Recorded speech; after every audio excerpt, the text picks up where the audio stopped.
What's going on, folks? Ted from Nerd Immersion here, and I just wanted to take a minute to just again call out that Griffin's Saddlebag Book 2 is now on D&D Beyond.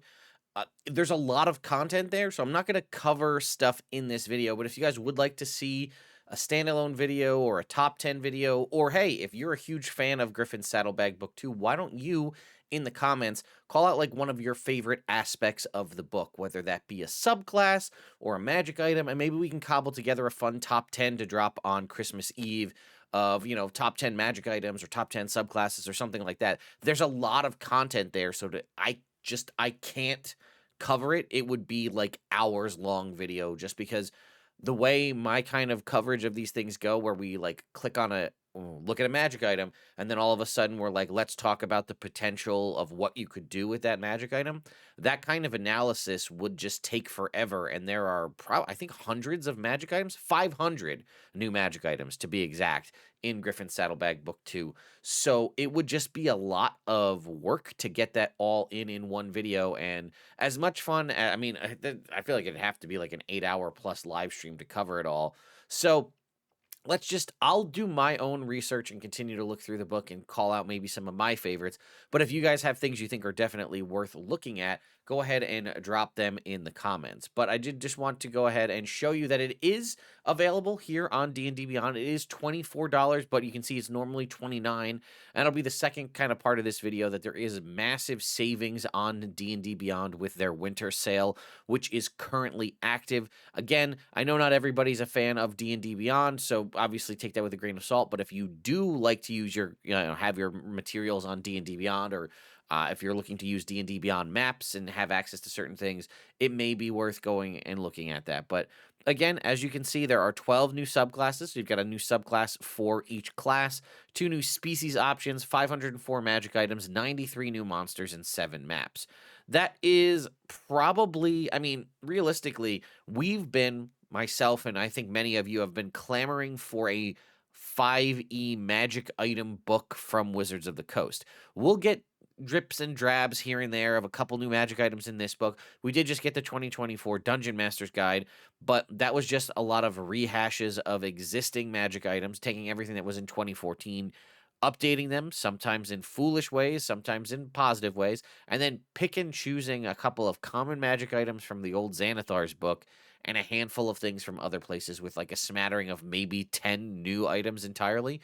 So many of us have been asking for Wizards of the Coast to just give us a magic item book. It doesn't have to have species, it doesn't have to have backgrounds or anything else. You could just drop us a book of only magic items, similar to the old magic item compendiums and books like that of the past, and they just don't do it. So that's why people like Griffin Saddlebag can make these amazing tomes that give you a ton of magic item options, and they sell like crazy because people are desperate for cool magic items. Now, yes, you may say, hey, I can just make my own magic items, and that's entirely true. You can. But there are a lot of people out there who are just looking for drag and drop, easy plug and play solutions where they don't have to do the mental workload of figuring out how to come up with these magic items. Or who knows, even having something like this, you might be able to find something you like and then like, oh, hey, that might not be the exact item I want, but maybe I can extrapolate that into something or use that as a source of, reference or inspiration to come up with my own magic items. But again, Griffin Saddlebag Book 2 is pretty highly rated from everything that I've seen when it first came out. And again, now it is available on D&D Beyond.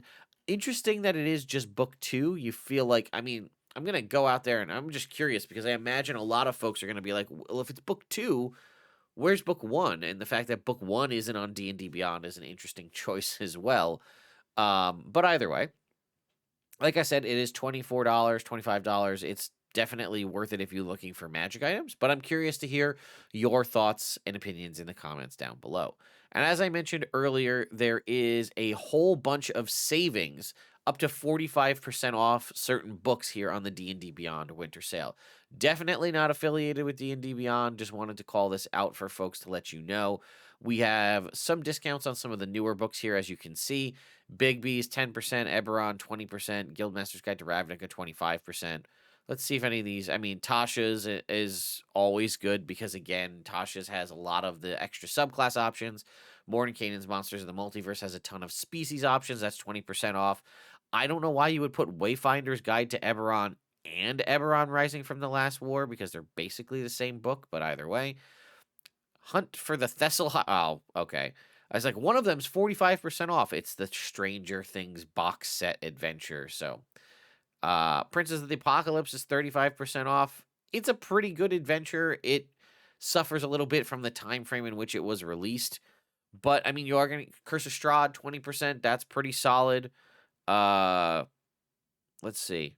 See, I was gonna say Fandelver and Below has probably been one of my more favorite adventures as of late, and it's unfortunately not on this list. Journeys Through the Radiant Citadel, very good. That's 15% off. I have a fondness for Out of the Abyss. I know a lot of people don't love it, but 20% off.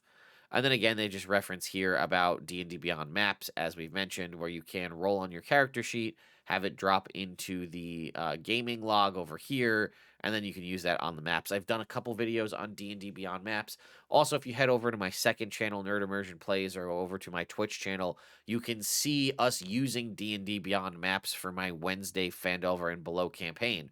So we've been using it for a while, and the amount of improvements that D&D Beyond maps has done quite a bit to improve the overall play experience. It is becoming one of the, surprisingly, with the lack of members that we know that are there on the D&D Beyond team, it has been a fast growing and improving virtual tabletop experience. It was kind of just seemingly like a throwaway little addition there that you may or may not have used.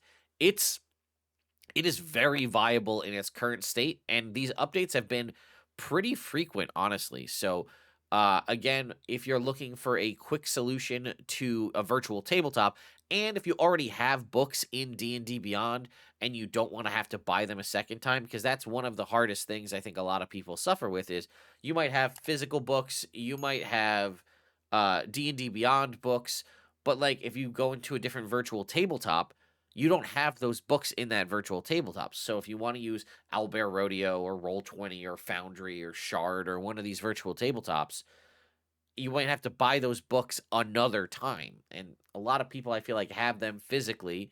A lot of people for many years have them on D&D Beyond, but then you want to buy them a third time in your virtual tabletop. So the addition of D&D Beyond maps for those who have the master tier subscription is pretty solid overall, because it is something you may have already invested your money in, and it's just there. Now, you could never use D&D Beyond maps and still continue to use D&D Beyond for character creation or whatever it is you use it for, quick references to books. But the fact that it's there and viable at this point, with you being able to roll from the monster stat blocks, being able to pull up the character, the monster stat blocks as well in the actual combat tracker encounter within D&D Beyond maps, is solid. There is definitely work to be done. Don't get it twisted. There's definitely some improvements that can be made. It is very snappy, though. It is all browser based. And I've actually heard from friends who've done it on mobile devices or their tablet that it actually works surprisingly well on a mobile device, which could be even more incentive to use it. Or maybe, you don't have enough screens. You want to put it on your phone or your tablet so that way you can do, dual or have extra screens. That may be an option as well. So again, just something to consider. So anyway, I will try to get some more videos out over the next couple days as we kind of gear up for the final end here of 2024. But I just wanted to once again, as always, say thank you all so much for your support. I greatly appreciate all of the comments, the likes, all the things you tag me in when you guys find interesting bits of D&D lore or news and you want to tag me in it to make videos or just to make me aware of what's going on. I greatly appreciate it. I wouldn't be here doing this if it wasn't for all of you. You guys are awesome. I really appreciate it. And every day we get closer and closer to making that full-time transition to content creation as my primary source of income. And again, none of that would be possible without the likes of you. So truly, from the bottom of my heart, thank you. I hope you have a wonderful holiday season, whatever it is or which way you choose to celebrate, and if at all. And yeah, I will see you soon. Please do leave me ideas for a Griffin Saddlebag video in the comments down below. Thank you all so much for watching, and I'll see you next time.